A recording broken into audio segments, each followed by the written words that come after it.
15 Απριλίου 1998 παίρνω συνέντευξη από την κυρία Ιουλία Νάχμαν, λέγομαι Νέλη Λεόν, λάμδα omega νι.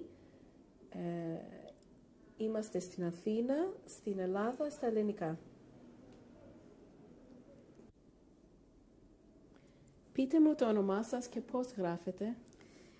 Ιουλία Σολομών Νάχμαν. Ιώτα, όμικρον, ύψιλον, λάμδα, ιώτα, αλφα. Σίγμα, όμικρον, λάμδα, όμικρον, μη, ωμέγα, νι. Σολομών, Νάχμαν, νι, αλφα, χ, μη, αλφα, νι. Με ποιο όνομα γεννηθήκατε? Ζουλιέτ, με φωνάζανε. Και μετά έγινε. Και το επίθετο? Σολομών. Πότε γεννηθήκατε? Το 1938, 30 Αυγούστου. Πόσο χρονών είστε σήμερα? 60. Σε ποια πόλη γεννηθήκατε? Στα Τρίκαλα, Θεσσαλίας. Πώς γράφετε? Ιώτα, ταφ, ρο, ιώτα, κάπα, αλφα, λάμδα, αλφα. Σε ποια χώρα? Στην Ελλάδα. Τι θρησκεία έχετε? Εβραϊκή. Πώς λεγόταν η μητέρα σας? Λουσί Αρδίτη. Πού γεννήθηκε? Στη Θεσσαλονίκη το 1911. Ποιο θρήσκευμα είχε? Εβραϊκή. Εβραϊκή κατ' Δούλευε η μητέρα σας? Όχι. Όταν σκέφτεστε τη μητέρα σας, τι εικόνες σας έρχονται?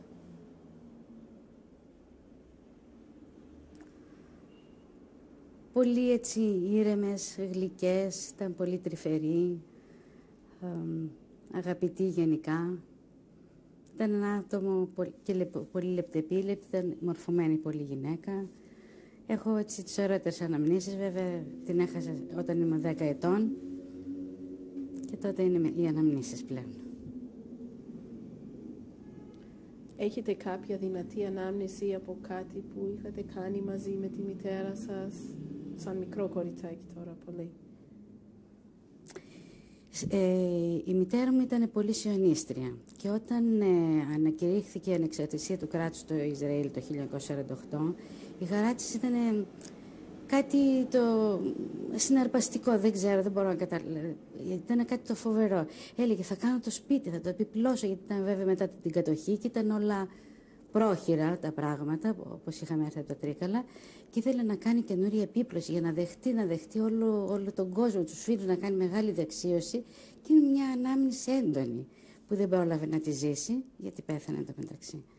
Αλλά και τον καιρό, την ημέρα της απελευθερώσεως, όταν έγινε η απελευθέρωση, 45-45, που ήταν τα βεγγαλικά, πετούσαν στους ουρανούς και μας πήραν όλες στις αγκαλιές, η μαμά μου, κάποιος θείος, ο μπαμπάς, μας πήραν όλα τα παιδιά στην αγκαλιά και πετούσαμε.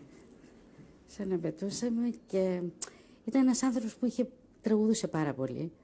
Και ό,τι και αν κάναμε στις δουλειές του σπιτιού, που θέλει να μας κάνει νοικοκυρές, μας έπαιρνε το ξεσκονόπανο και το φτερό και τραγουδώντας κάναμε δουλειές. Είναι οι έντονες αναμνήσεις που έχω από εκείνη. Θυμάστε κάποιο τραγούδι? Όχι. Δεν μπορώ τώρα να θυμηθώ. Πώς λεγόταν ο πατέρας σας? Σόλων Σολομών. Πού γεννήθηκε? Στα Τρίκαλα, Θεσσαλίας το 1901. Ποιο θρήσκευμα είχε? Εβραϊκή καταρχήν. Τι δουλειά έκανε ο πατέρας σας? Ήταν έμπορος, μεγαλέμπορος, και έκανε και εισαγωγές από τη Γερμανία σε χρώματα ανηλίνης και σε υφάσματα, βελούδα και διάφορα υφάσματα. Όταν σκέφτεστε τον πατέρα σας, τι εικόνες έχετε? Ήταν ένας άνθρωπος και εκείνος ήταν πολύ αγαπημένος ανδρόγυνο οι γονείς μου, και εκείνος χαρούμενος, πάντα αισιόδοξος άνθρωπος, και ίσως αυτό μας βοήθησε το να ξεπεράσουμε όλα αυτά τα προβλήματα από τα κατοχικά χρόνια. Πολύ κοσμικός, όμορφος άντρας και εκείνος, όπως και η μητέρα μου ήταν πολύ όμορφοι άνθρωποι, και ανακατευόταν πολύ στα κοινά. Δηλαδή και στη Θεσσαλία ήταν πρόεδρος της κοινότητας Τρικάλων, και εκτός αυτού γενικά γύρω από τα κοινωνικά θέματα των Τρικάλων ήταν κάτι τέλος πάντων. ανακατευόταν γενικά σε πολλά. Έχετε κάποια δυνατή ανάμνηση για τον πατέρα σας? Πολλά μπορώ να πω. Σαν παιδί, πριν την κατοχή, μετά, γιατί όταν χάσαμε τη μητέρα μας δεν ξαναπαντρεύτηκε και αφοσιώθηκε πάρα πολύ σε εμάς. Μέχρι και μαγείρευε, μας έβγαζε πάρα πολύ έξω, επειδή ήταν αυστηρών ηθών, δεν ήθελε να βγαίνουμε πολύ. Είχε αναλάβει σχεδόν όλοι μας στην παρέα, τα παιδιά της γειτονιάς, παιδιά που είμαστε, πολλά παιδιά, και μας πήγαινε συναυλίες, ό,τι και αν θέλαμε, θέατρο, ήταν με Κιμάους, οι συναυλίες, η κλασική, στην όπερα, όπου και αν ήταν, μας συνόδευε πάντα, έπαιρνε ένα τσούρμα παιδιά και κρατούσε και ένα μπαστούνι και τον είχαμε βγάλει ότι είχε τα παιδιά και την σαν αρνάκια στο κοπάδι του, αλλά προτιμούσε έτσι να μας έχει όλους κοντά και έτσι δεθήκαμε πάρα πολύ, πολλές φίλες. Αυτό ήταν και μια αιτία που δεθήκαμε πάρα πολύ, για το λόγο ότι μας έπαιρνε και κρατούσε ένα μπαστούνι, και αυτό είναι μια ανάμεση παιδική. Το κοπάδι μου, και μας πήγαινε στη θάλασσα όπου και αν θέλαμε. Δεν μας στέρισε τίποτα, αλλά έπρεπε να μας συνοδεύει πάντα. Έχετε αδέλφια? Μία αδελφή, μεγαλύτερη 3 χρόνια, που ζει στη Θεσσαλονίκη. Το όνομά της? Το όνομά της, Ρενέ Φλωρεντίν. Έχει μια κόρη που ζει εδώ στην Αθήνα τώρα, Λίνα Φλωρεντίν, και έναν αδελφό που ζει στην Αθήνα και στην πλατεία Βικτωρίας, με 2 παιδιά, που είναι φοιτητές τώρα. Ένα των Σόλων, ο αδελφός μου λέγεται Σάκ Σολομών, Ίζη τον φωνάζουμε, και τα παιδιά του έχουν πάρει τα ονόματα των γονέων μου, Σόλων και Λούση. Είναι φοιτητές και αυτοί, ο ένας στην ιατρική και άλλοι οικονομικά στην Πάνια. Ποιος ήταν το αγαπημένο σας πρόσωπο μες στην οικογένεια? Ιδιαίτερα, δηλαδή κάποιο. Ιδιαίτερα. Τον μπαμπά μου οπωσδήποτε τον αγαπούσα. Με την αδερφή μου έχουμε φοβερό δεσμό. Είμαστε πάρα πολύ ενωμένες. Και με τον αδερφό μου δεν μπορώ να πω, επειδή ήταν μικρότερος. Με την αδερφή μου έχω πιο πολύ επαφή. Είμαστε πολύ αγαπημένες με την αδερφή μου. Γνωρίσατε γιαγιάδες και παππούδες? Τους γονείς του πατέρα μου όχι, γιατί είχε πεθάνει το 1939 η γιαγιά μου και ο παππούς μου το 1940, που είχαν μπει οι Ιταλοί εντωμεταξύ, αλλά δεν τους γνώρισα. Ούτε τον πατέρα της μητέρας μου, γιατί είχε πεθάνει πολύ νεότερος. Η μητέρα μου ορφάνεψε εκείνη από πολύ μικρή, δεν τον γνώρισα. Τη γιαγιά Τζούλια, που φέρνω και το όνομά της, τη γνώρισα που πέθανε το 1958. Πώς λέγεται η γιαγιά? Τζούλια Αρδίτη. Έμενε κοντά σας? Έμενε στη Θεσσαλονίκη με την αδερφή της μητέρας μου, που δεν παντρεύτηκε ποτέ και εκείνη δεν ζει, αλλά τα χρόνια της κατοχής ήταν μαζί μας εδώ στην Αθήνα. Και ξαναγύρισαν μετά στη Θεσσαλονίκη να ζήσουν. Βλέπατε συχνά την γιαγιά αυτή? Πολύ. Πρώτα απ' όλα, όταν πέθανε η μητέρα μου το 1948, ήρθανε και ζήσαν μαζί μας ένα διάστημα, και η γιαγιά μου και η θεία μου, ώσπου να έρθει κάποιος να μας σταθεί στην οικογένεια. Και περίπου 1 χρόνο ζήσανε μαζί μας στην Αθήνα. Ήρθαν στη Θεσσαλονίκη για να συμπαρασταθούν στην οικογένεια, στον πατέρα μου. Θυμάστε κάτι για τη γιαγιά σας? Ήταν πολύ δυναμικός άνθρωπος, πολύ δυνατή γυναίκα, είχε φοβερές γνώσεις γύρω από πολλά θέματα και ιατρικά μπορεί κανείς να πει, χωρίς να είναι γιατρός. Ήταν κοντή, πολύ μικροκαμωμένη, αλλά η προσωπικότητά της ήταν πολύ έντονη, πολύ δυνατή γυναίκα. Και πάντα θα τη θυμάμαι για τα ωραία της φαγητά. Όταν πήγαινε στη Θεσσαλονίκη και έλεγα «Αχ, η γιαγιά να κάνει αυτό το φαΐ, αχ, η γιαγιά να κάνει το άλλο». Και τώρα καμιά φορά προσπαθώ να θυμηθώ να κάνω φαγητά θεσσαλονικιώτικα, τα παραδοσιακά.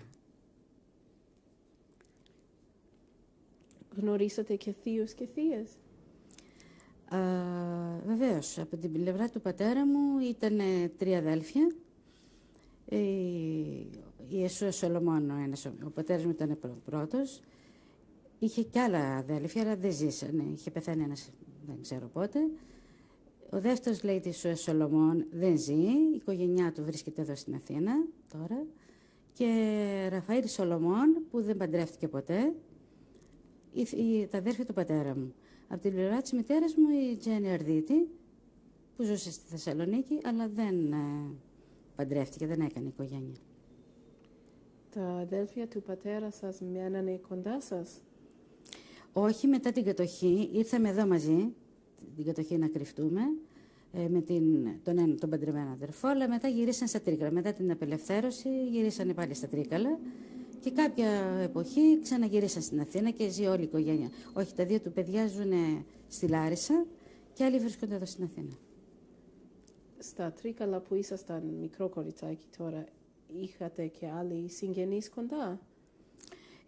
Οι συγγενείς του, ο αδελφός του που ζούσαμε στο ίδιο σπίτι, πάνω κάτω, ήταν ένα πολύ μεγάλο σπίτι, το οποίο και το 1940 το επιτάξαν οι Ιταλοί, ζούσαν και οι Ιταλοί μέσα μαζί μας, αλλά ήταν από ό,τι και εγώ λίγο θυμάμαι, εξαιρετικοί άνθρωποι και πάντα μας φέρναν κάτι με τα γλυκά στα χέρια και αυτά και μετά ήρθαμε στην Αθήνα, δεν ξαναγυρίσαμε εμείς. Το 1941 και μετά η οικογένεια η προσωπική δεν γυρίσαμε στα Τρίκαλα. Ζήσαμε στην Αθήνα και μεγαλώσαμε εδώ. Σαν ένα μικρό κοριτσάκι που είδατε αυτοί οι Ιταλοί να μπαίνουν στο σπίτι σας, τι είχατε σκεφτεί? Κατάλαβα, γιατί ήμουν 4-5, ότι κάτι συμβαίνει, ότι κάτι ξένοι είναι στο σπίτι, αλλά επειδή αυτός ο κύριος Ντεμπλάζο, όπως τον λέγανε, ο Ιταλός, ήταν έτσι πολύ όμορφος κύριος και ψηλός και πάντα ήταν με τις καραμέλες στο χέρι, με έπαιρνε στους ώμους και με έπαιζε και έχω αυτή την έτσι μακριά ανάμνηση αυτόν τον άνθρωπο. Οι γονείς τι σας είπανε για αυτά τα άτομα? Αργότερα βέβαια κατάλαβα ότι είχαν επιτάξει στο σπίτι μας και ζούσαν μαζί. Τότε 4 χρονών, 5 που ήμουν, δεν ξέρω αν το είχα συνειδητοποιήσει ή αργότερα, όταν μου εξηγήσαν τι συνέβαινε, είπα ότι είχαν επιτάξει στο σπίτι μας. Και το γνωρίζω. Ποιες γλώσσες μιλούσαν στο σπίτι σας? Με τη γιαγιά μου όταν ερχόταν από τη Θεσσαλονίκη, ισπανικά και γαλλικά, γιατί δεν γνωρίζετε ελληνικά σχεδόν καθόλου. Με τους γονείς μου, ελληνικά. Και άκουγα τα ισπανικά. Συνήθως που όταν τους έχασα βέβαια τους γονείς μου, γι' αυτό και δεν τα μιλώ κι εγώ, τα έχω σαν ανάμεσα στα ισπανικά. Θυμάστε τίποτα για τη ζωή σας στα Τρίκαλα πριν από το πόλεμο? Ήσασταν βέβαια πολύ ελάχιστα μικροί. πράγματα. Πιο πολύ, ας πούμε, αυτό το έντονο ότι ήρθαν στο σπίτι μας κάποιοι ξένοι. Αυτό έχω σαν τελευταία ανάμνηση. Θυμάστε το σπίτι καθόλου? Πώς ήταν? Ήταν ένα μεγάλο έτσι σαν... γιατί τώρα δεν υπάρχει, έχει γκρεμιστεί. Ένα μεγάλο διόροφο σπίτι, έτσι θυμάμαι, με κεραμίδια. Ένα πολύ μεγάλο σπίτι. Στο ένα όροφο μέναμε εμείς και στον άλλο αδερφός του πατέρα μου. Θυμάστε αν είχατε δικό σας δωμάτιο? Όχι.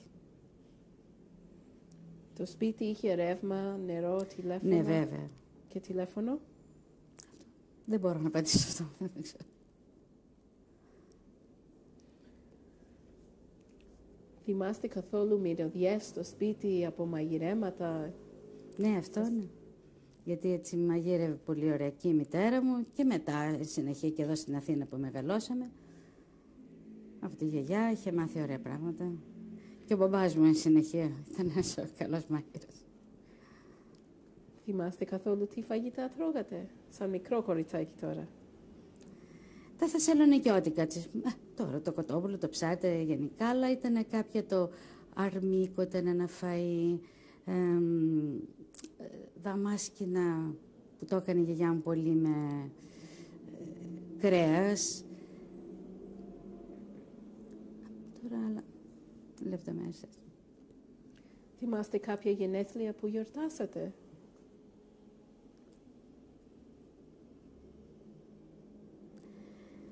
Κοιτάξτε, μέσα στην κατοχή οπωσδήποτε όχι. 10 χρονών έχασα τη μητέρα μου.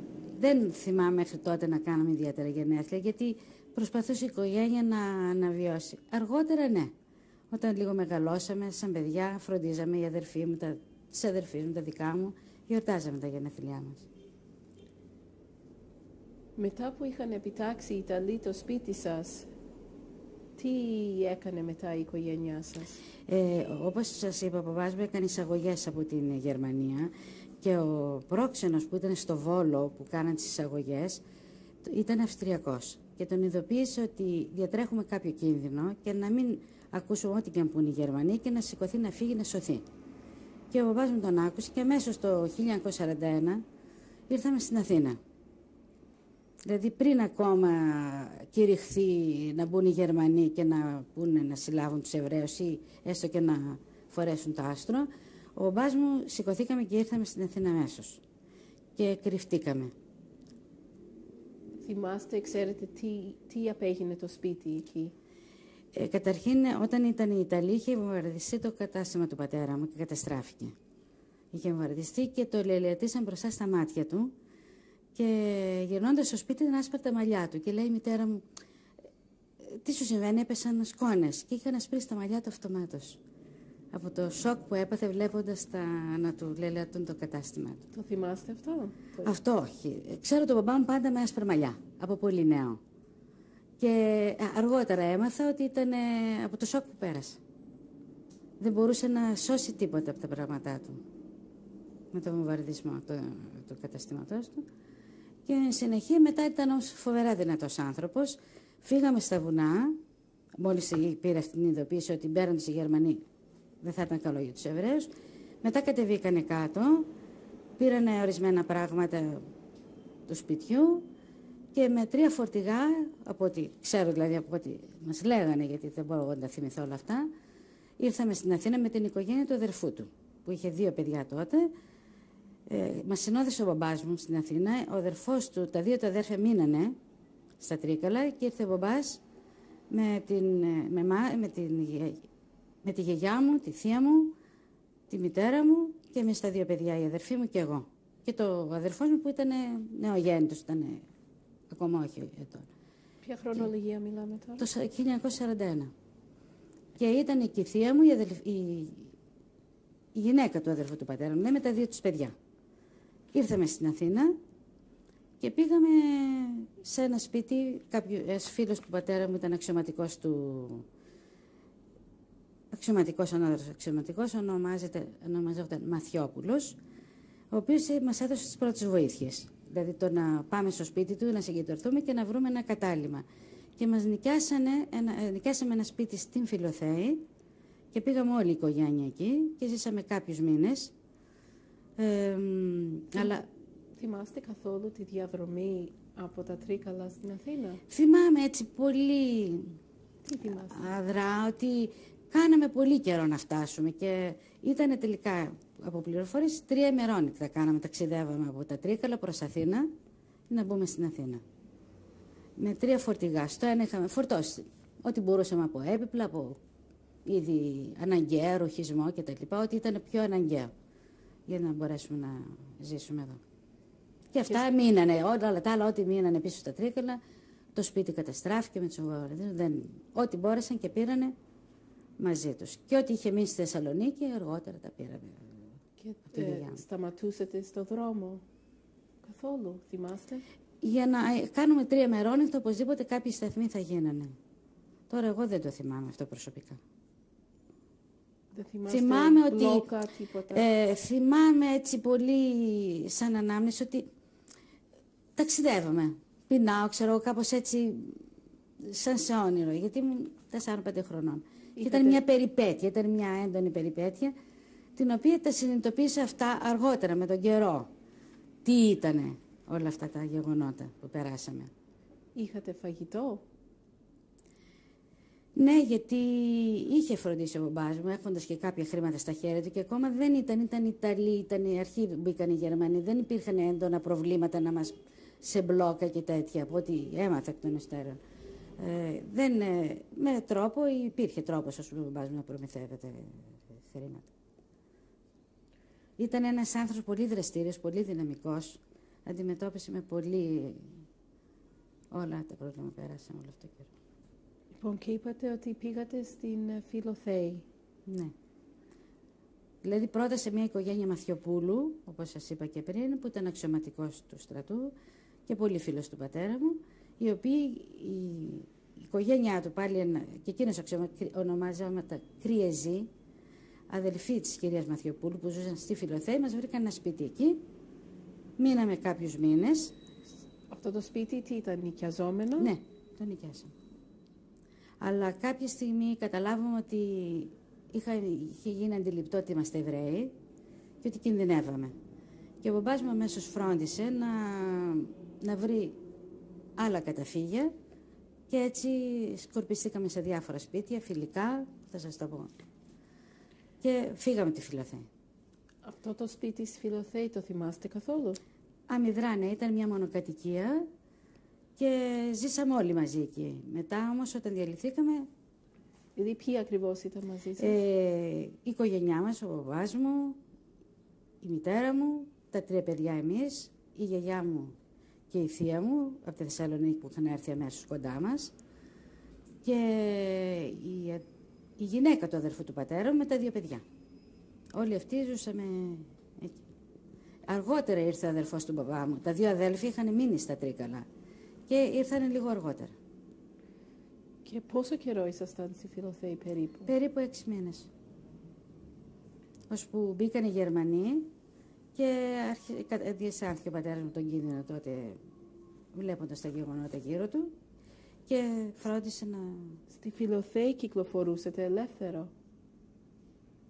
Ναι. Μπορούσατε να βγείτε έξω από το ό,τι σπίτι? μου είπαν, ναι, κυκλοφορούσαμε τον πρώτο καιρό. Βέβαια, είχαμε ταυτότητες, αμέσως φρόντισαν, γιατί είχε, όπως γνωρίζετε άλλωστε, η ελληνική αστυνομία έδινε ψεύτικες ταυτότητες και προμηθευτήκαμε ψεύτικες ταυτότητες με το όνομα Αντωνόπουλη. Και όλοι κυκλοφορούσαμε. Και τη μητέρα μου από Λουσί τη φωνάζαν Λουκία, την αδελφή μου Ρούλα, εμένα Λόλα, τον αδερφό μου Ζήση, από Ισάκ Ζήση, και ο πατέρας μου Σόλων. Παρέμενε, γιατί το όνομα Σόλων είναι ελληνικό. Και θυμάστε καθόλου να παίξετε έξω στο δρόμο σαν μικρό κοριτσάκι? Ναι, ελάχιστα στη Φιλοθέη είμαστε, υπήρχε μια ελευθερία. Δεν είχαμε ακόμα περιορισμούς. Τότε, ας πούμε, φόβους ιδιαίτερους. Οι γείτονες γνωρίζανε την ταυτότητά σας? Ναι, κάποιοι αντιληφθήκανε ότι πρέπει να είμαστε Εβραίοι και δεν θέλω να αναφέρω ονόματα. Χρειάζεται. Κάποια οικογένεια, τέλος πάντων, κοκκινάκι που ήταν στη γειτονιά μας, αντιλήφθηκε ότι είμαστε Εβραίοι και μας ειδοποίησαν ότι πρέπει να τους αποφεύγουμε, να τους... Ήταν επίφοβοι και αμέσως ο μπαμπάς μου κινητοποιήθηκε να διαλυθεί η οικογένεια, να φύγουμε από τη Φιλοθέη. Και από εκεί πού πήγατε? Από εκεί συνάντησα στον δρόμο, άλλωστε υπάρχουν και μαρτυρίες των ανθρώπων που τιμήσαμε, κάποια κυρία Μουμουτζή, στο πατρικό της όνομα, που εργαζόταν στην εταιρεία Schenker, που ήταν μεταφορική εταιρεία από τη Γερμανία, και έκανε ο μπαμπάς μου τις αγωγές μέσω της εταιρείας αυτής. Και τη συναντάει στον δρόμο και της λέει ότι κινδυνεύω, Ιωάννα. Αυτή τη στιγμή πρέπει να διαλυθεί. Είμαστε συγκεντρωμένοι πολύ. Υποψιαστήκαν ότι είμαστε Εβραίοι και έχουμε ανάγκη βοηθείας αυτή τη στιγμή. Και γνωρίζαμε και μια άλλη οικογένεια, πολύ φιλική του πατέρα μου, που ήταν καταγωγή και αυτή από τα Τρίκαλα. Και μόλις είχε παντρευτεί, λεγόταν Ελένη Ανδριοπούλου, με τον άντρα της. Πρόσφατα είχαν παντρευτεί. Ο άντρας της είχε γυρίσει από την Αμερική και είχαν κάνει ένα αγρόκτημα μεγάλο στο Χαλάνδρι, στην Τούφα Χαλανδρίου. Και αμέσως ο μπαμπάς μου πήγε, βρήκε αυτούς τους ανθρώπους και τους λέει: κινδυνεύουμε. Πρέπει να φύγουμε από τη Φιλοθέη, πρέπει να κρυφτούμε. Και οι 2 οικογένειες, η κυρία Μουμουτζή, που αργότερα λεγόταν Παναγιωτοπούλου, που παντρεύτηκε, δεν γνωριζόντουσαν, δεν είχαν καμία επαφή μεταξύ τους, καμία γνώριμη οι 2 οικογένειες. Και όπως φύγαμε αμέσως όλοι από τη Φιλοθέη, αφήνοντας το σπίτι, πήγαμε στην οικογένεια Ανδριοπούλου στο Χαλάνδρι. Όλοι. Και αμέσως, όχι όλοι, συγγνώμη, η θεία μου με τα 2 παιδιά πήγανε στο μεταξουργείο. Φύγανε από τη Φιλοθέη και εμείς, η γιαγιά μου, η θεία μου και η δροσοκυπική μας οικογένεια πήγαμε στην οικογένεια Ανδριοπούλου στο Χαλάνδρι. Και μετά από 2-3 μέρες ήρθε η κυρία Μουτζή και πήρε τη μητέρα μου, τον αδερφό μου, και ο αδερφός μου που ήταν μικρούλης, Και δεν ήταν στο πρόγραμμα να πάρουν και εμένα, αλλά έκλαιγα, δεν ήθελα να αποχωριστώ τη μητέρα μου. Και με παίρνουν και εμένα και πάμε σε ένα σπίτι στην Καλιθέα, στο Χαροκόπου, περιοχή Χαροκόπου, στην οικογένεια Ιωαννίδη. Αυτός ήταν δημοσιογράφος στην εφημερίδα Έθνος. Δεν είχαμε καμία απολύτως γνωριμία μαζί τους. Αλλά η κυρία Μαμουτζή ήταν αραβωνιασμένη με τον αδερφό της κυρίας Ιωαννίδου. Και τους λέει ότι υπάρχουν κάποιοι άνθρωποι που πρέπει να βοηθήσουμε. Κινδυνεύουν και χωρίς να μας γνωρίζουν, μας πήραν στο σπίτι τους. Και εκεί περίπου πρέπει να ζήσαμε ένα χρόνο. Και έτσι διαλύθηκε η οικογένεια. Είχατε φέρει μαζί σας όλα τα πράγματα ή τι απέγινε τον τα απαραίτητο, πράγματα? από ό,τι μου είπανε, τον απαραίτητο ρουχισμό και κάποια σερβίτσια αυτά για να ζήσουμε στη Φιλοθέα όταν πήγαμε. Τα απαραίτητα πράγματα, όχι έπιπλα και τέτοια. Εκεί τώρα αναγόρασε κάτι μπομπάσι, φέραν κάτι από τα Τρίκαλα, μπορεί να φέρανε ορισμένα απαραίτητα πράγματα. Ναι, πρέπει. Φέρανε κάποια έπιπλα, φέρανε οπωσδήποτε, τα πλέον απαραίτητα. Και τα πηγαίνετε μετά σε κάθε σπίτι που... Αυτά τα πράγματα συγκεντρώθηκαν από ό,τι έμαθα, τα πήρε η κυρία Ανδρεοπούλου, μας τα φύλαξε, διότι ο μπαμπάς μου με την αδερφή μου ζήσανε μαζί εκεί. Η γιαγιά μου τη βάλαμε σε ένα άλλο σπίτι και έκανε τη μουγγί γιατί δεν μιλούσε ελληνικά. Και σε ένα άλλο σπίτι κρύφτηκε η αδερφή της μητέρας μου. Κοντά μας, στο Χαλάνδρι, κοντά στην οικογένεια Ανδρεοπούλου, πολύ φιλικές δικές τους οικογένειες που τους είχαν απόλυτη εμπιστοσύνη ότι δεν θα μας προδώσουν. Και ο μπαμπάς μου σχεδόν καθημερινά ή με κάποιους τρόπους, έβρισκε τρόπους, ερχόταν να μας ζήσει στην Καλιθέα. Από το Χαλάνδρι στην Καλιθέα. Αν δεν ήταν καθημερινά, κάθε 2 μέρες. Ή με κάποιο μεταφορικό μέσο, με τα πόδια, είχαμε συνεχή επαφή. Και φρόντιζε να βλέπει και τον αδελφό του, στη μεταξουργία που έμεινε, με την οικογένειά του.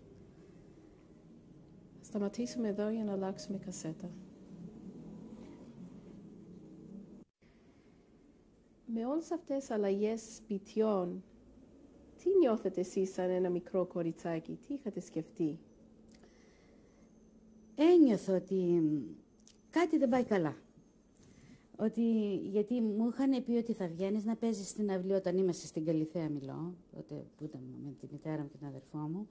Ορισμένες ώρες με επιτρέπαν να βγαίνω να παίζω, να μην ακούγομαι ήρεμα, γιατί απέναντι ήταν το γερμανικό φρουραρχείο. Και γι' αυτό μου φωνάζαν και Λόλα, για να ακούγεται ότι... Και είχαν πει ότι είμαι μια νυψούλα που τη φέρανε από την επαρχία.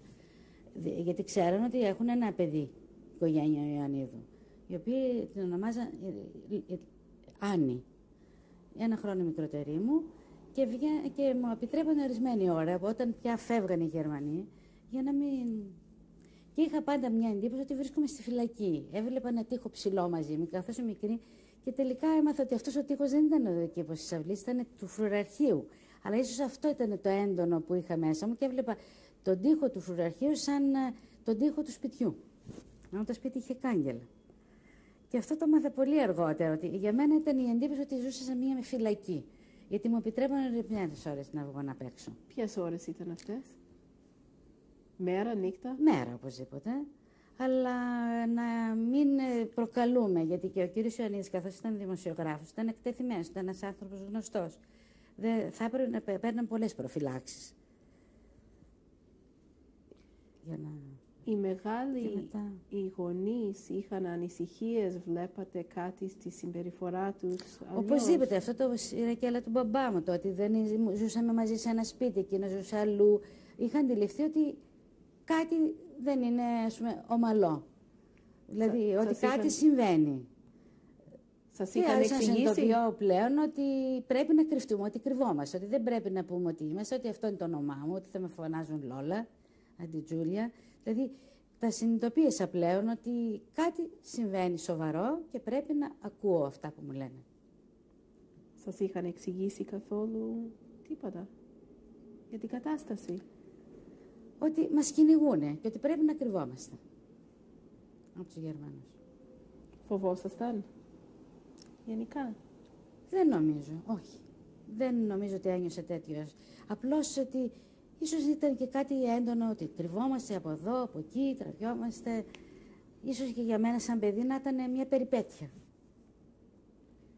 Είχατε κακά όνειρα τότε? Δεν μπορώ να θυμηθώ κάτι τέτοιο.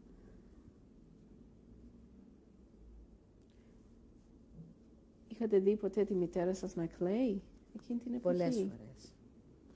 Ήταν πολύ στεναχωρημένη, διότι η απόσταση, τα προβλήματα, γενικά όλα αυτά δεν ήταν καθόλου ευχάριστα. Πολλές φορές ήταν μελαγχολική.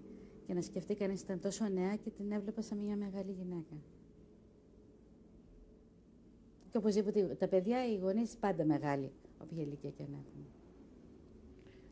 Θυμάστε καθόλου πώς ήταν το σπίτι στην Καλιθέα? Ήτανε πολυκατοικία? Όχι, μονοκατοικία ήταν με μια αυλή, αλλά εγώ είχα πάντα την εντύπωση σαν μικρή ότι ήταν ένα σπίτι με πολύ πολύ ψηλούς τοίχους γύρω-γύρω. Αυτό που ένιωθα την φυλακή αυτή. Και πότε ήσασταν εκεί, θυμάστε, περίπου ποια εποχή? Το 42 πρέπει να ήταν. Πρέπει να μείναμε 1 με 1,5 χρόνο και 1 χρόνο σίγουρα.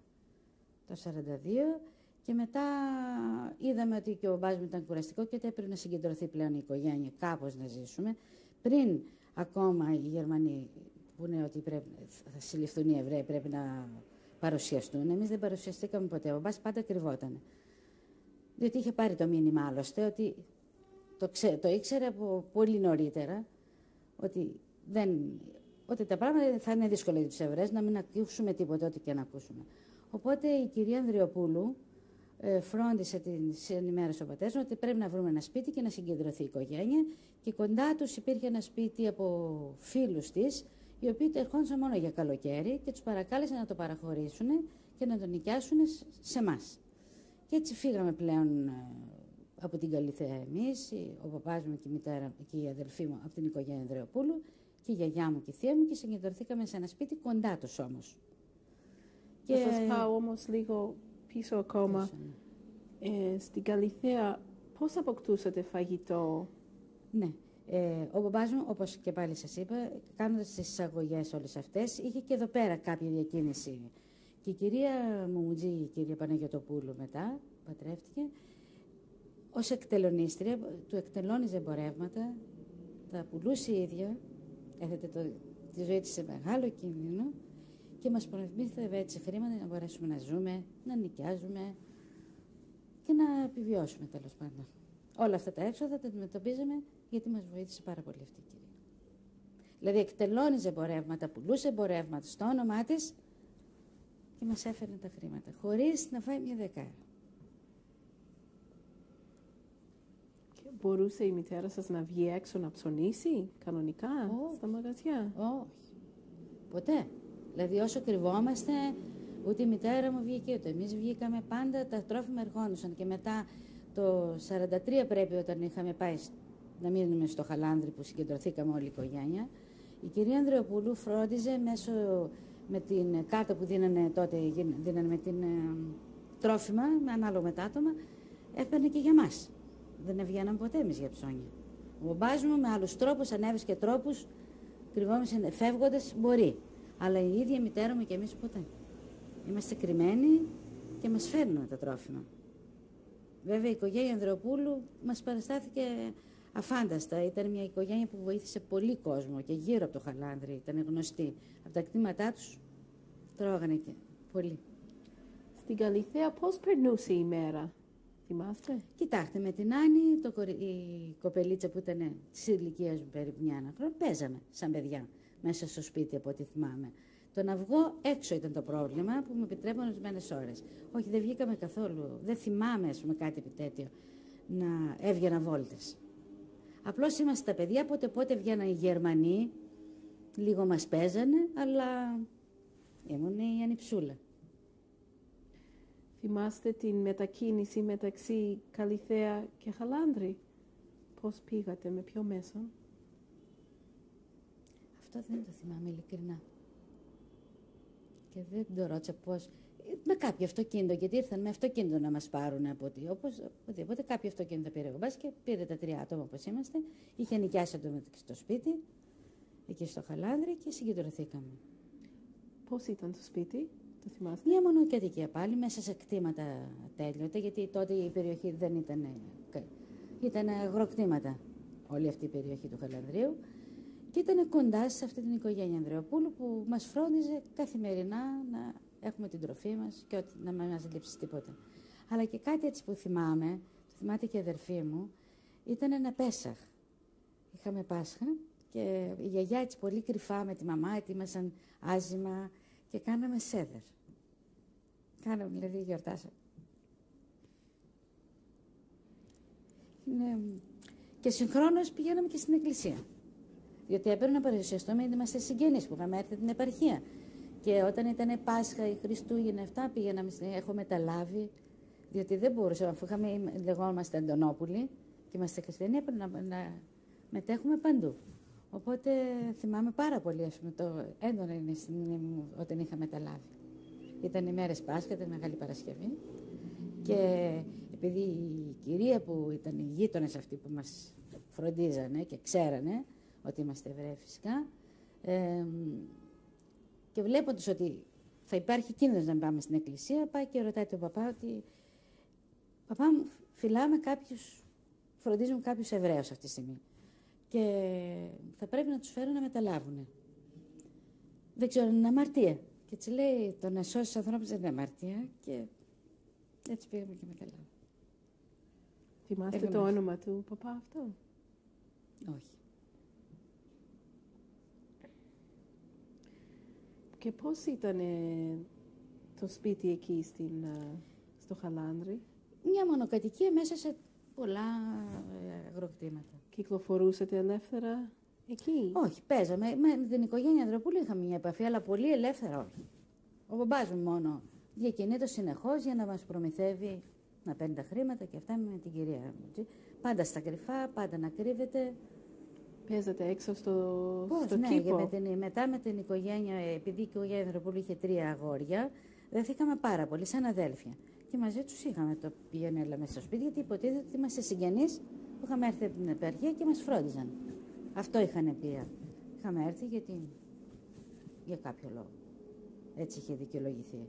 Για να μπορέσει να μας φέρει τρόφιμο και να παίρνει στο όνομά μας. Και όταν κάποια στιγμή, όπως η ίδια λέει στις μαρτυρίες της, κάτι υποψιάστηκαν οι γείτονες και αυτός που προμήθευε τα τρόφιμα λέει πώς, γιατί δεν έρχονται οι ίδιοι να τα πάρουν, γιατί μένουν λέει, στην Πεντέλη.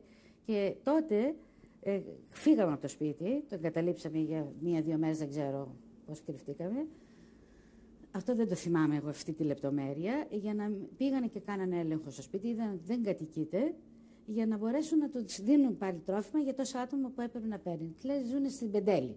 Και τώρα πού να έρχονται να παίρνουν τρόφιμα στο Χαλάνδρι και τους τα παίρνω εγώ. Και αφού έγινε ο έλεγχος από την Επιτροπή, ότι δεν υπάρχει αυτό, το δεχτήκανε. Αλλά επειδή είχε μεγάλη εκτίμηση η κυρία Ανδρεοπούλου στην όλη περιοχή, γιατί έδινε φοβερά το αγρόκτημά της, πήγαινα και έτρωνε όλος. Δεν επιμείναν πάρα πολύ. Λόγω που η ίδια ας πούμε, βοηθούσε πάρα πολύ τον κόσμο. Και Άγγλους φυγάδευση, ήταν οργανωμένη, ήταν στην αντίσταση. Και αυτή και ο άντρας. Και θυμάστε που είχατε πάει για 1-2 μέρες για να κρυφτείτε εκεί? Όχι, αυτό δεν το θυμάμαι εγώ. Απλώς έτσι που αναφέρεται ότι τους είπα να πάνε να κρυφτούν για λίγο. Πριν γίνει ο έλεγχος. Αυτό δεν το θυμάμαι. Αλλά το λέω διότι αναφέρεται η ίδια σε αυτό το γεγονός. Είναι κάποια περιπέτεια που πέρασε η ίδια σου, της κάνανε έλεγχο πώς παίρνει τρόφιμα για τόσα άτομα την ώρα που η οικογένειά της είναι εξαμελής. Ήταν η γιαγιά, το αντρόγινο και τα 3 παιδιά. Και εκείνη έπαιρνε τρόφιμα για 12-15 άτομα, αυτά που έδιναν τότε. Και έπαιρνε να δώσει κάποια δικαιολογία. Δεν είναι δική μας προσωπική, δηλαδή η περιπέτεια την περνούσε η ίδια.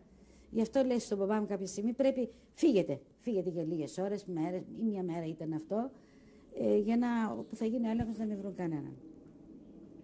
Πόσο καιρό μείνατε εκεί στο Χαλάνδρι? Μέχρι την απελευθέρωση, μέχρι το 1944. Δηλαδή σε εκείνη την περιοχή, μετά νοικιάσαμε άλλο σπίτι. Δηλαδή πότε πήγατε ακριβώς στο Χαλάνδρι? Όλα αυτά τα γεγονότα μέχρι το 1945 ζήσαμε εκεί. Και μετά με την απελευθέρωση νοικιάσαμε ένα άλλο σπίτι πιο χαμηλά. Ήρθαμε πλέον μέσα περίπου στο κέντρο του Χαλανδρίου. Φύγαμε από εκεί. Συγκεντρώθηκε η οικογένεια, η γιαγιά μου, η θεία μου, όχι η οικογένεια του αδερφού του πατέρα μου. Εκείνοι γύρισαν στα Τρίκαλα. Αυτό το καιρό είχατε επικοινωνία με την υπόλοιπη οικογένεια? Ο μπαμπάς μου, ναι, εμείς όχι. Ο μπαμπάς μου είχε συνεχή επικοινωνία. Ξέρετε, Δηλαδή με ποιο είχε τρόπο? τρόπους να μεταφέρεται, έβρισκε γνωριμίες, πλήρωνε, ό,τι μπορούσε το έκανε για να μπορεί να μετακινείται και να βλέπει όλους, να έχει επαφή με όλη την οικογένεια.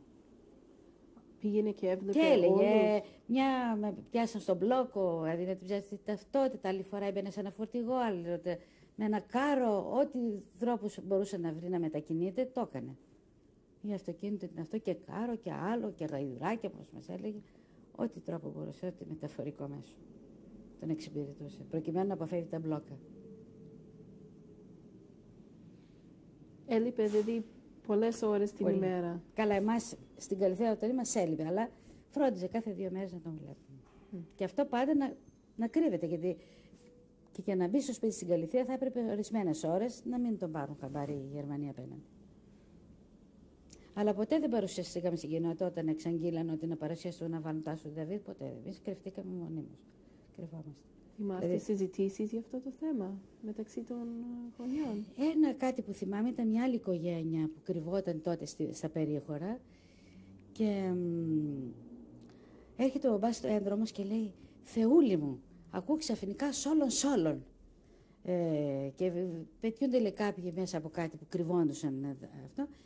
Και του λέω προς το, τι με φωνάζετε έτσι, εδώ πέρα κινδυνεύουμε όλοι, δεν έχετε μυαλό που με φωνάζετε. Σολομάκι, κάπως τον φωνάζανε τότε. Και του λέει δεν θα έχουμε πια επαφή. Ξεχάστε ότι βρισκόμαστε εδώ και εσείς κρύβεστε και εμείς κρυβόμαστε και αυτή τη στιγμή κινδυνεύουμε όλοι. Αυτό το θυμάμαι έντονο που γύρισε έντρομο στο σπίτι. Λέει Θεέ μου, πόσο μυαλό δεν έχει ο κόσμος. Θυμάστε την ημέρα που μάθατε για το τέλος του πολέμου? Εκείνο που θυμάμαι τα βεγγαλικά και τη χαρά, το γέλιο, τη χαρά, τις φωνές, τα τραγούδια της μητέρας που μας παίρνει στην αγκαλιά και πετούσαμε και τα βεγγαλικά. Έντονες στιγμές. Ποια ήταν η πιο δύσκολη στιγμή όταν κρυβόσασταν? Για μένα προσωπικά. Ναι, για εσάς. Όπως σας είπα, στην Καλυθέα, αυτή την φυλακή που ένιωθα. Γιατί μετά, όταν ζούσαμε οικογένεια, όταν μαζευτήκαμε και έπαιζε και αυτά, ένιωθα ότι κάτι δεν ήταν φυσιολογικό, ότι κάτι συμβαίνει, ότι κρυβόμαστε, αλλά δεν ένιωσα, ας πούμε, σαν παιδί, δεν στερήθηκα, δηλαδή ζούσαμε, πώς να το πω. Κρυβόμαστε μεν, αλλά όχι τόσο, δεν κυκλοφορούσαμε, αλλά σαν παιδί ίσως δεν είχα και την ανάγκη, δεν μου λείπει το γύρο το να παίξω, για να θυμάμαι κάτι πολύ άσχημο. Ένιωθα όμως, είχα πλέον συνειδητοποιήσει ότι κρυβόμαστε, τέλειωσε. Και πρέπει ορισμένα πράγματα, ότι το όνομά μου θα είναι αυτό, Λόλα, ότι είχαμε να αλλάξει τα ονόματα. Όλα αυτά βέβαια τα είχα πλέον συνειδητοποιήσει. Περνούσα και τα καμέλα, άλλωνα. Πόσο καιρό μείνατε ακόμα στο σπίτι στο Χαλάνδρι, μετά από την απελευθέρωση? Μετά την απελευθέρωση φύγαμε από το σπίτι και νοικιάσαμε, δεν θυμάμαι τώρα το δρόμο. Περιοχή? Πάλι στο Χαλάνδρι. Και πρέπει να είναι κοντά λίγο στο σπίτι της Μέντορ Ιβέτ. Σε έναν δρόμο παράλληλο εκεί στο κέντρο, κάθετος στην Λεωφόρο Πεντέλης, αλλά δεν θυμάμαι το όνομα του δρόμου. Και εκεί πλέον ζήσαμε αρκετά χρόνια και μετά πήγαμε στην Λεωφόρο Πεντέλης ακριβώς, σε ένα άλλο σπίτι μεγάλο, όταν το 47. Φύγαμε και πήγαμε στην Λεωφόρο Πεντέλης, ακριβώς που είναι τώρα το ΟΤΕ. Ήταν μια μεγάλη μονοκατοικία της οικογένειας Καμχή. Και το νοικιάσαμε και ζήσαμε και αρκετά χρόνια. Προσπαθήσανε οι γονείς να γυρίσουν στα Τρίκαλα? Όχι. Όχι, γιατί ο μπαμπάς μου η δουλειά του ήταν εδώ. Είχε παράλληλα και εδώ δουλειάς και στα Τρίκαλα και μετά την κατοχή άνοιξε στην Ερμού κατάστημα πάλι με τις εισαγωγές του, με τα ίδια είδη που έκανε και πριν την κατοχή. Βέβαια, άλλα χρόνια μετά, γιατί πριν ήταν ένας πάρα πολύ πλούσιος άνθρωπος και μεγαλέμπορος στη Θεσσαλία. Εδώ στην Αθήνα για να βρει τον τρόπο του και μετά την κατοχή οπωσδήποτε αντιμετώπισε πολλές δυσκολίες. Προσπάθησε ποτέ να πάει, γύρισε ποτέ στα Τρίκαλα? Στα Τρίκαλα και εμείς πήγαμε, έτσι σαν επισκέπτες πλέον, για να βοηθήσει τον αδερφό του, να δει κάπου για περιουσιακά στοιχεία, τέτοια πράγματα. Αλλά για να κατοικήσουμε όχι. Εδώ μεγαλώσαμε, εδώ πήγαμε σχολεία.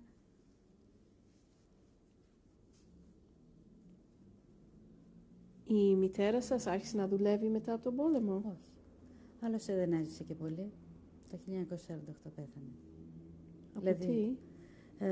Είχαμε πάει διακοπές στο Λουτράκι. Ήταν οι πρώτες διακοπές, γιατί ήταν πολύ λεπτός χαρακτήρας. Κάτι και λίγο εκεί, όχι υγεία έτσι ιδιαίτερα. Πριζόντουσε τα πόδια, δεν ξέρω τι συνέβαινε και της είχε πει ο γιατρός να κάνει μπάνια στο Λουτράκι. Θερμά λουτρά. Τότε κάτι συνέβη στα Λουτράκια, είχαν πάθει πολύ τύφο. Και γυρνάμε στην Αθήνα και αρρώστησε από τύφο. Τώρα η αγωγή, η ιατρική, δεν ξέρω τι συνέβη. Εξαντλήθηκε πάρα πολύ ο οργανισμός. Δεν ειδοποίησαμε να έρθουν η μητέρα της από τη Θεσσαλονίκη. Δεν ήρθε, για να μην στεναχωρηθεί, δεν ξέρω για ποιο λόγο δεν ήρθαν αμέσως. Και όταν ήρθε ήταν πια πολύ προχωρημένα, ήταν άσχημα και τις κάνανε ορό. Να τις βάλουν ορό χωρίς να τις κάνουν τεστ. Γιατί την εποχή έπρεπε να γίνει τεστ και έπαθε σοκ και πέθανε. 36 ετών, το 1948. Και ετοιμαζότανε, είπε θα γυρίσω και θα κάνω γλέντι για την ανεξαρτησία του κράτους του Ισραήλ. Πώς έκανε? Είχαμε πάρει έπρε, είχε ο μπαμπάς κάνει το σπίτι, είχαμε πλέον εγκατασταθεί σε αυτό το σπίτι σε Λεωφόρο Πεντέλης, όπως σας είπα, αλλά έζησε εκεί ένα χρόνο μόνο. Και πώς έκανε ο πατέρας σας μόνος του με 3 παιδιά? Αφοσιώθηκε πάρα πολύ. Σε εμάς δεθήκαμε πάρα πολύ με τον πατέρα μας, φοβερά δηλαδή, αλλά και με τη μαμά μας είχαμε πολύ. Εκείνος βέβαια πέρασε πολύ δύσκολες στιγμές, δεν ξαναπαντρεύτηκε, δεν θέλησε να παντρευτεί για να μας μεγαλώσει εκείνος και να μην νιώθουμε ξένο δίπλα μας. Αλλά ήρθε κάποια στιγμή κάποια μακρινή του συγγενής που ήταν και εκείνη όμηρος στα στρατόπεδα, στο Auschwitz, και έζησε αρκετά. Πρώτα είχε έρθει πρώτα μια ξαδέρφη του μπαμπά μου από τα Τρίκαλα, έμεινε περίπου ένα χρόνο, φύγανε στο Ισραήλ μετά να ζήσουν και εν συνεχεία ήρθε κάποια κυρία αυτή, όπως σας είπα, Όλγα Μάτσα, μακρινή συγγενής, και έζησε αρκετά χρόνια μαζί μας, μεγαλώσαμε. Δεν τελειώσαμε το σχολείο γιατί αρρώστησε και άνοιωσε το τέλος και ήθελε να πάει στο Ισραήλ να πεθάνει. Και από καρκίνο δηλαδή. Και μετά με τον μπαμπά μας και είχαμε κάπου για οικιακή βοηθό, ώσπου να τελειώσουμε το σχολείο. Γιατί είχαμε μια εσωτερική κοπέλα για να μπορεί να τα απεξάρτησει στις δουλειές και εμείς να είμαστε ελεύθεροι να πηγαίνουμε στο σχολείο. Γιατί και ο μπαμπάς είχε τη δουλειά και δεν μπορούσε να. Σε ποιο σχολείο πήγατε? Η αδερφή μου έβγαλε την Σεν Ζωζέφ, τη γαλλική σχολή, στη Χαριλάου Τρικούπη. Εγώ έβγαλα το Αρσάκιο. Τα πρώτα χρόνια πήγαινα σε παράρτημα στο ψυχικό και μετά όταν το Αρσάκιο ανακαινίστηκε, που είχαν γίνει, αν γνωρίζεις φυσικά, ότι το είχαν επιτάξει οι Γερμανοί και το είχαν νοσοκομείο. Και μετά επιδιορθώθηκε το Αρσάκιο και στην Τετάρτη Γυμνασίου πήγα στο κεντρικό, στο Αρσάκιο ψυχικό, που ακόμα υπάρχει. Και ο αδερφός μου πήγε στη σχολή Μωρέτη. Τότε λεγόταν Μπερζάνη. Ήταν στο ψυχικό.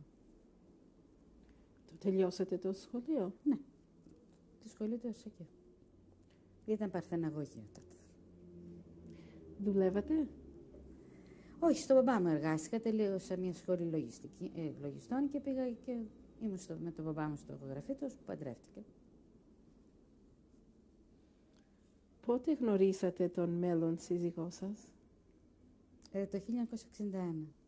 Είχε γίνει η πρώτη εκδρομή που έγινε, όχι, ναι, της νεολαίας, εβραϊκής νεολαίας, που είμαστε τότε, και έγινε το πρώτο ταξίδι στο Ισραήλ.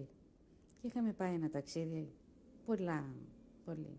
Και εγώ έτυχε να είμαι λίγο η μεγαλύτερη και κάποιος άλλος, που πήγαινε για σπουδές και να κάνει το διδακτορικό του γύρω από την αρχιτεκτονική του Ισραήλ και είμαστε οι αρχηγοί της εκδρομής και ήταν η πρώτη εκδρομή που είχε γίνει. Και γυρνώντας, έγινε κάποια έτσι γλέντι στην Λέση και να τους πούμε τις εντυπώσεις του ταξιδιού και εκεί γνώρισα το Λάκη, που η ξαδέρφη, την πρώτη ξαδέρφη, κάποια Βίκη Μάτσα, ήταν μαζί μας στην εκδρομή, έλα να σου στήσει τον ξαδέρφο μου και έτσι τον γνώρισα το 1961. Είναι επιζών ο σύζυγός σας? Δηλαδή? Επιζών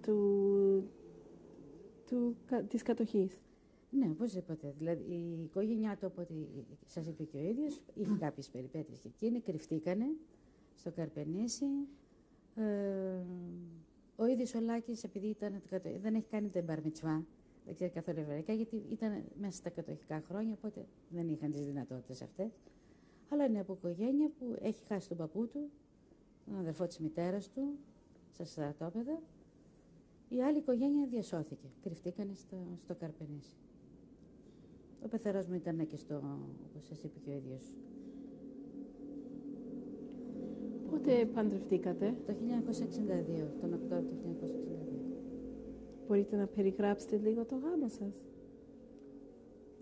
Στη συναγωγή οπωσδήποτε έγινε. Τότε ο Ραβίνης ήταν κάποιος γύρος Γκαμπάι, θυμάμαι. Ο γάμος εβραϊκός, βέβαια, είχε ορίσει ο πεθερός μου τον γάμο για τον Απρίλιο, αλλά πέθανε στο μεταξύ, γιατί είχαμε ραβούνιαση Σεπτέμβριο και είχαμε ορίσει να γίνει γύρω στις ημέρες του Πέσαχ. Και δυστυχώς το Δεκέμβριο του 1961 πεθαίνει, 30 Δεκεμβρίου, παραμονή πρωτοχρονιάς, οπότε έπρεπε να περάσουν 11 μήνες όπως συνηθίζεται στη θρησκεία μας, να τελειώσει το πένθος και έτσι παντρευτήκαμε Οκτώβριο του 1962. Και δεν κάναμε ιδιαίτερα γλέντι και αυτά, για το λόγο ότι είχαμε κάποιο πένθος. Εγώ το γνώριζα όλο 3 μήνες τον πεθερό μου. Κάνατε παιδιά? Ναι, φυσικά. Είχα αρκετές περιπέτειες, είχα κάτι. Όχι με την υγεία μου, είχα αρκετές αποβολές κτλ. Και το 1960 είχα μείνει έγκυος και χάνω στον 8ο μήνα ενδομήτριος θάνατος στο πρώτο παιδί το 1963. Και το 1965 απέκτησα τον Ηλία, ένα αγοράκι, το οποίο γεννήθηκε με σύνδρομο Down. Θα γνωρίσει τι είναι το σύνδρομο Down. Τα μογγολάκια αλλιώς, πώς το λένε. Και έζησε με το 1965, τον Απρίλιο. 14 Απριλίου, ήταν χτες τα γενέθλιά του, προχτές. Και την Έστερ μετά την απέκτησα το 1969, την κόρη που έχω. Νοέμβριο του 1969 γεννήθηκε. Τι εκπαίδευση έχει η Έστερ? Η Έστερ τελείωσε το κολέγιο και έκανε και τυρί. Στο τυρί, έβγαλε το τυρί και τώρα παντρεύτηκε το 1900. Με ποιον παντρεύτηκε? Τον Ανδρέας Μενάγιας λέγεται ο άντρας της. Είναι η μητέρα του Εβραία και ο πατέρας του Χριστιανός με πολιτικό γάμο. Γεννήθηκε στο Ζαΐρ. Εκεί είχαν κάνει πολιτικό γάμο οι γονείς του, αλλά όταν ήρθε στην Αθήνα, εκείνη την εποχή δεν υπήρχε ο πολιτικός εδώ, δεν ίσχυε, οπότε αναγκάστηκε και έγινε εκείνη Εβραία δηλαδή. Ενώ ο Ανδρέας στην ουσία γεννήθηκε και δέχτηκε η μητέρα του να κάνει περιτομή. Και έτσι ήταν μισός Εβραίος, ο μητέρα Εβραία, πατέρα Χριστιανό. Αλλά εδώ η οικογένεια έγινε χριστιανή. Μετά βαφτίστηκε ο Ανδρέας και η αδερφή του γεννήθηκε και σαν χριστιανή. Χριστιανή φυσικά. Αλλά όταν γνωρίστηκε με την Έστερ, μόνος το αποφάσισε, γιατί σπούδασε στο Βέλγιο με τους Εβραίους παππούδες και είπε ότι θα μπορούσα να αλλάξω. Νιώθω πιο πολύ έτσι, γιατί εκεί σπούδασα, εκεί μεγάλωσα, στο Ζαΐρ γεννήθηκα και αποφάσισε από μόνος του να γίνει Εβραίος. Ήδη περιτομή προϋπήρχε, οπότε έγινε μια απλή διαδικασία στη συναγωγή με τον Ραβίνο και είναι Εβραίος τώρα. Σκέφτεστε συχνά για το πόλεμο? Είναι στιγμές, ναι, το σκέφτομαι όταν βλέπω διάφορα πράγματα στην τηλεόραση ή αντισημιτικά γεγονότα με ταράζουν τόσο πολύ που έρχονται οι αναμνήσεις πίσω και λέω αυτά τα γεγονότα δεν θα πρέπει να ξανασυμβούν, δεν θα πρέπει να σβήσουν οι μνήμες αυτές. Εγώ μπορεί να μην πέρασα τόσο έντονα όσο μπορεί να πέρασαν κάποιοι άλλοι, αλλά όλα αυτά τα γεγονότα που έζησα και που ακούω γύρω μου, μπορεί να μην πήγαμε στα στρατόπεδα, αλλά πολλοί δικοί μας χάθηκαν. Πάρα πολλοί συγγενείς. Και επειδή η μαμά μου ήταν πολύ έντονη σιωνίστρια και ο μπαμπάς μου δουλεύαν πάρα πολύ για το σιωνισμό και έχω πολλούς συγγενείς που φύγαν πριν τον πόλεμο για να κάνουν αλληγιά, μετανάστευση, σαν ιδεαλιστέ, έχω πολύ έντονο το συναίσθημα του σιωνισμού μέσα μου. Σαν μικρό κοριτσάκι, μπορείτε να πείτε ότι μάθατε κάτι για τη ζωή ή για τους ανθρώπους από αυτά που έχετε περάσει?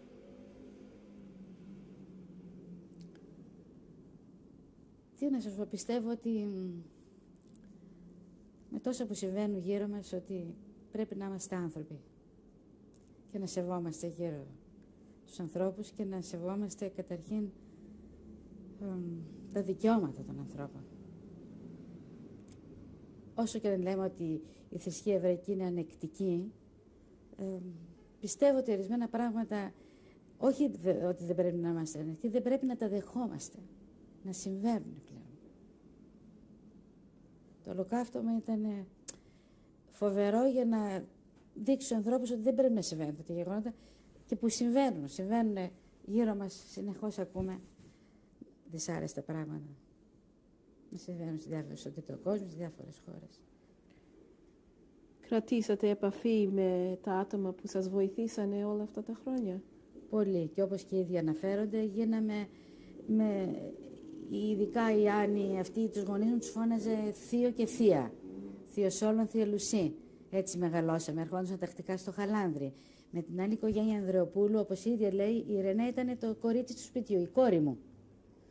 Και ακόμα έχουμε επαφή όταν θα μας δει, παιδιά μου μας φωνάζει. Και τώρα χτες την πήρα τηλέφωνο να της πω, κυρία Νίτσα μου, να έρθουν το σπίτι, αυτά που μας προσφέρατε με τόσο ανθρωπιά και τόση αγάπη και οι δεσμοί μας μείνανε. Είμαι πολύ ηλικιωμένη, πολύ κουρασμένη, δεν θέλω, Τζούλια μου λέει. Αλλά ξέρεις πόσο σας αγαπώ, είστε τα παιδιά μου, για μένα είστε και εσείς παιδιά μου. Και αυτό είναι πολύ συγκινητικό, γιατί ο μπαμπάς μου δεν έπαβε ποτέ να λέει ότι τι άνθρωποι ήταν αυτοί που μας σταθήκανε, που δεν μας γνωρίζανε, γιατί ο άντρας κ. Ανδρεοπούλου δεν μας γνώριζε, ούτε η οικογένεια. Και θα το λέω συνέχεια.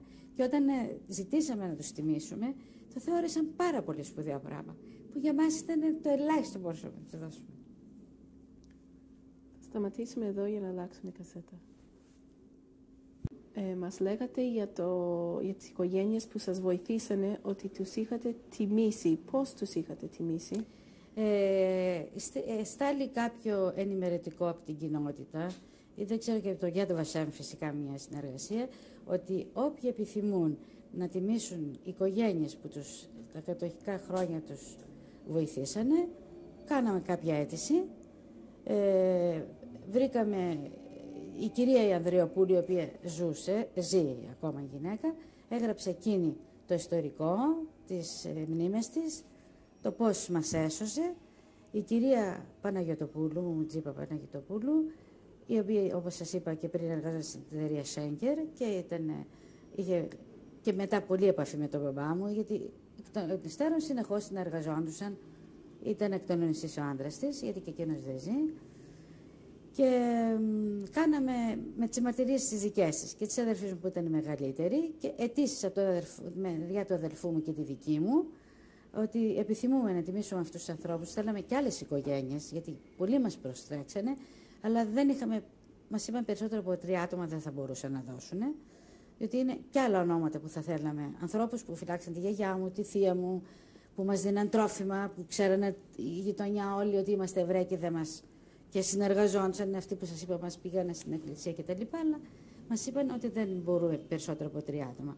Οπότε στις οικογένειες που κρυφτήκαμε, και την κυρία αυτή που μας προμήθευε, πουλούσε εμπορεύματα και μας έφερνε χρήματα να ζήσουμε, και έτσι τιμήσαμε την κυρία Ανδρεοπούλου και ζητήσαμε και για τα 3 της παιδιά, αλλά τελικά μόνο σε εκείνη δώσαμε μετάλλιο.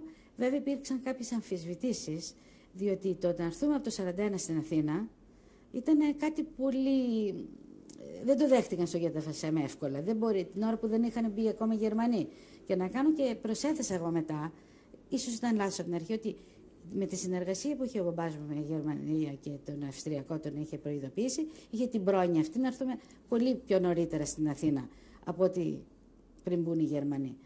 Και με αυτά τα συμπληρωματικά στοιχεία που έδωσα, δέχτηκαν πλέον, γιατί τράβηξε κάπου 2 χρόνια να δεχτούν, να τα διαβάσουν. Και αυτές είναι επιτροπές που είναι εθελοντικές και θέλει κάποιο χρονικό διάστημα. Κάπου 2 χρόνια περίπου, και τελικά έγινε αποδεκτό, και όταν ήταν ο κύριος πρέσβης, ο κύριος Σασόν, δεχτήκανε και έγινε μια πολύ ωραία τελετή στην πρεσβεία, πολύ συγκινητική. Ειδικά η κυρία Μόλερ, η κυρία Ιωαννίδου, κόρη τους, γιατί δεν ζούσαν οι γονείς εντωμεταξύ, ο κύριος δημοσιογράφος. Το θεώρησε φοβερή τιμή. Πολύ τη συγκίνησε όλη αυτή η υπόθεση. Πώς το σκεφτήκα, αλλά για μας, όπως είπα και πριν, ήταν το ελάχιστο που μπορούσαμε να προσφέρουμε στους ανθρώπους. Και εκεί είχε κάποιο πρόγραμμα, έγινε τιμητική, θα δούμε και τις φωτογραφίες τους μετά, και προσφέραμε μετάλλιο στην κυρία Ανδριοπούλου. Είχε έρθει και ο γιος από την Αμερική ο ένας, η κυρία Ιωάννα Παναγιωτοπούλου και στην κυρία Άννη Ιωαννίδου Μόλερ δώσαμε, κόρη του Ζεύγους που μας φύλαξε. Τους δώσανε ένα μετάλλιο, φωτογραφίες πολλές και το έχουν σε ποντοροπλάνο και όλοι. Και κάποια ταινία που πήρανε που μας τη δώσανε μετά. Την όλη τελετή που έγινε, έχουμε κάποιες ταινίες, όλοι. Έχετε γυρίσει να δείτε κανένα από τα κρυσφύγετά σας? Στην Καλυθέα το σπίτι το έχουν πουλήσει. Στο Γαλάντι πηγαίνω πολύ τακτικά αρκετά να δω την κυρία Ανδριοπούλου, γιατί όπως είπα κρατήσαμε φιλία, την αισθάνομαι σαν μητέρα, και αν αυτή η γυναίκα λείψει θα είναι η τελευταία μητέρα που θα χάνω. Το σπίτι υπάρχει? Υπάρχει, δεν μπόρεσα να έχω σήμερα φωτογραφία γιατί είναι αρκετά ηλικιωμένη. Όταν την ειδοποίησα αν θα μπορούσαμε να πάμε, μου λέει δεν θα ήθελα, δεν είμαι στη θέση πλέον να μιλήσω και θα φροντίσω να βρω κάποιες φωτογραφίες. Το σπίτι υπάρχει όπως ήταν. Βέβαια τώρα τα κτήματα αυτά έχουν γίνει, έχει ρημοτομηθεί, χτίζουν, τα δίνουν αντιπαροχές. Δεν υπάρχει όπως ήταν το αγρόκτημα. Το σπίτι όμως το εξακολουθεί να υπάρχει το ίδιο το σπίτι όπως το είχαν χτίσει. Ήταν στο στυλ το αμερικάνικο των αγροκτημάτων όπως γινότανε. Και εκεί ζει. Μόνη της τώρα με μια γυναίκα. Ή τα παιδιά της λείπουν. Ένας γιος είναι πατρεμένος με οικογένεια και οι άλλοι δύο είναι στην Αμερική. Μιλάτε συχνά για το πόλεμο? Όταν μου δίνετε ευκαιρία, ναι. Μιλάω όχι τον πόλεμο σαν πόλεμο, και τον πόλεμο και τις περιπέτειες που περάσαμε, αλλά αυτούς τους ανθρώπους για μένα είναι κάτι ξεχωριστό. Δεν μπορώ. Είναι κάτι... Και όταν μου τυχαίνει να ακούω πράγματα, να λένε ότι κάποτε σε ένα σπίτι βρέθηκα, ή μάλλον μου το είπαν ότι έγινε μια συζήτηση, ότι ο Εύερτ τότε έπαιρνε χρήματα των Εβραίων και έκανε περιουσία για να δώσει ψεύτικες ταυτότητες, αυτό είναι εντελώς αναλυθές.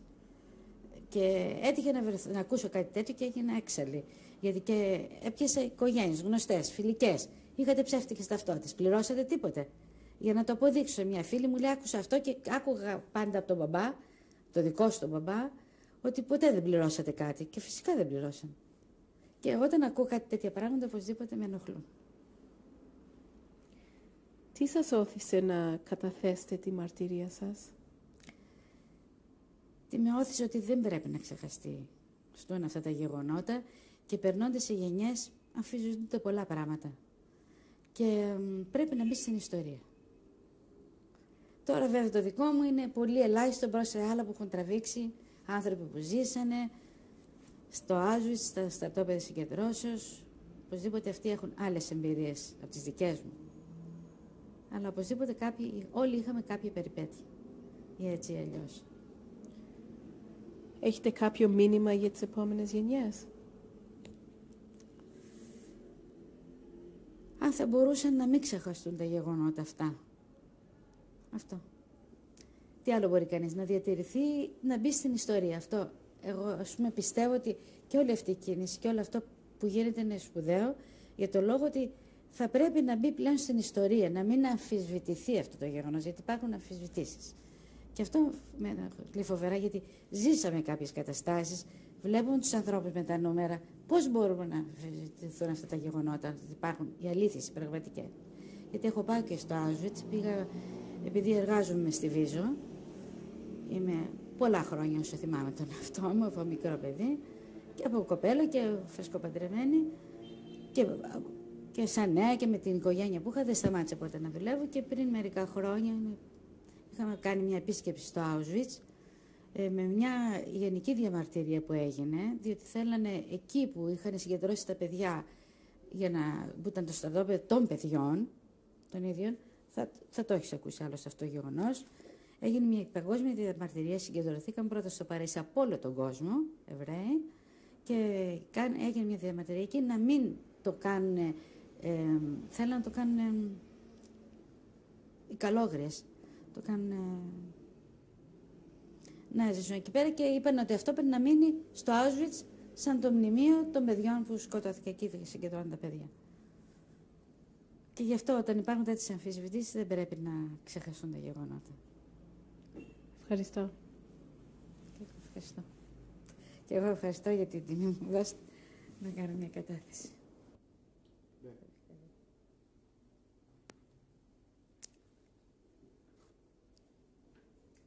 Να πω. Αριστερά είναι η κυρία Λουίζα Σολομών, η γυναίκα του αδερφού του πατέρα μου. Στη μέση η μητέρα μου, Λουσί Σολομών, και δεξιά είναι η κυρία Μαθιοπούλου. Τα παιδάκια, η αδερφή μου στο κέντρο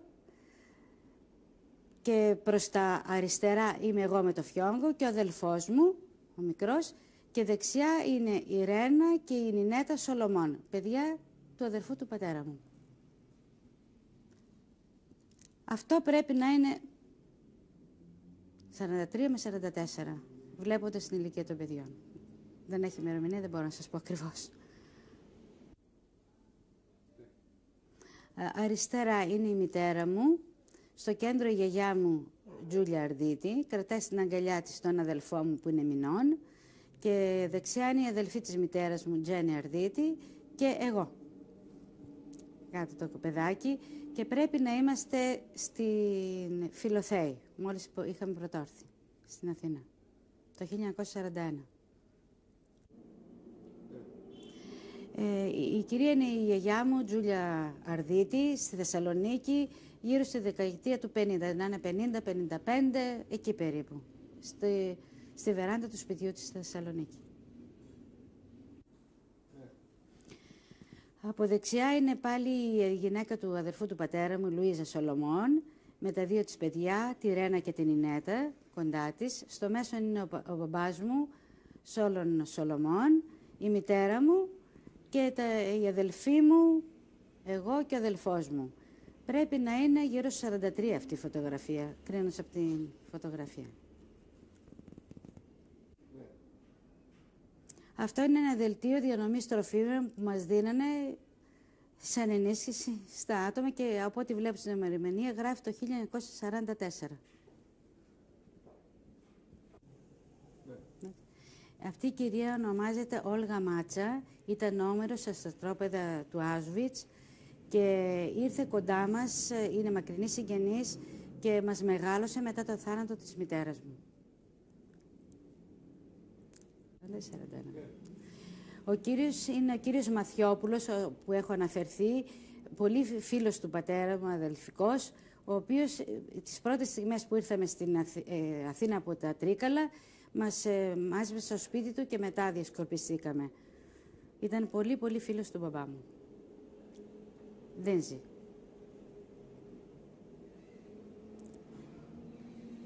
Η φωτογραφία αυτή είναι το 1940, που την είχε στείλει στον μπαμπά μου σαν φιλική. Εμείς ήρθαμε εδώ το 41 στο σπίτι του.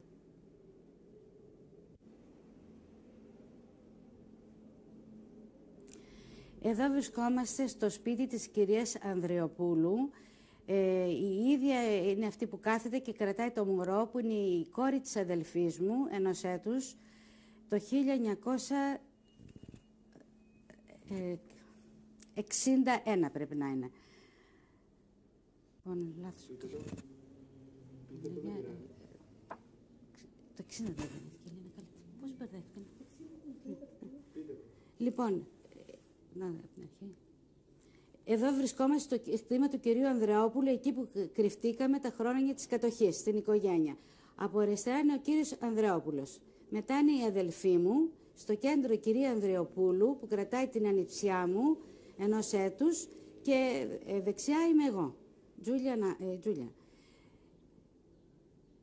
Είναι το 1961.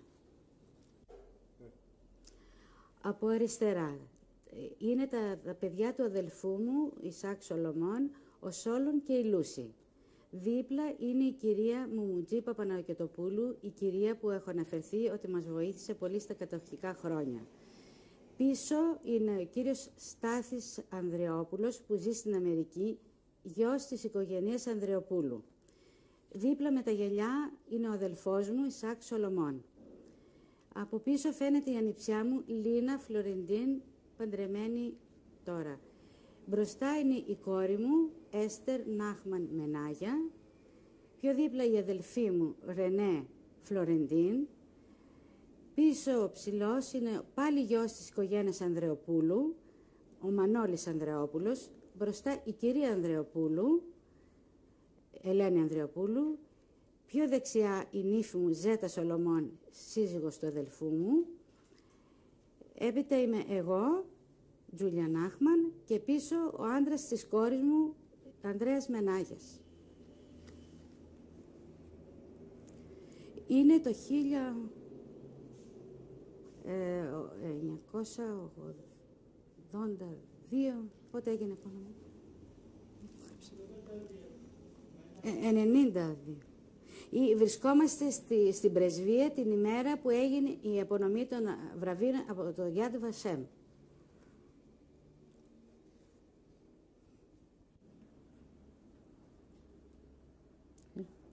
Δεξιά είναι η κυρία Άννη Ιωαννίδου Μόλερ, κόρη του κυρίου Θέμου και Ασπασίας Ιωαννίδου, που μας φύλαξαν τα χρόνια της κατοχής.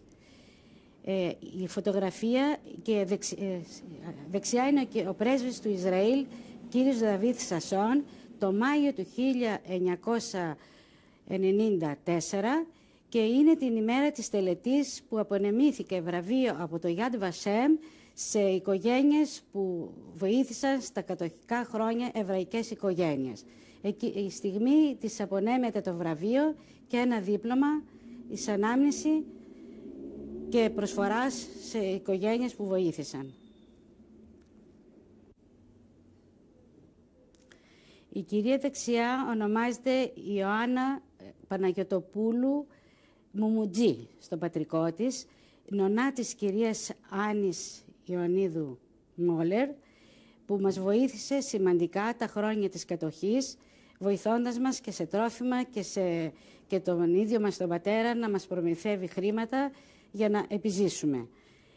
Είναι την ίδια μέρα στην πρεσβεία του Ισραήλ που απονεμήθησαν βραβεία από το Γιάντ Βασέμ σε ανθρώπους που βοήθησαν τα κατοχικά χρόνια, και η απονομή γίνεται από τον κύριο Δαβίδ Σασόν, τον τότε πρέσβη του Εβραϊκού κράτους. Η κυρία ονομάζεται κυρία Ελένη Ανδρεοπούλου, μια οικογένεια που μας φύλαξε πάλι τα χρόνια της κατοχής, φίλη του πατέρα μου, και ο κύριος Δαβίδ Σασόν την ημέρα της τελετής απονομής των βραβείων σε ανθρώπους που βοήθησαν στα κατοχικά χρόνια. Εδώ είναι το ζεύγος Θέμος και Ασπασία Ιωαννίδου που μας φύλαξαν τα χρόνια της κατοχής. Το 1942.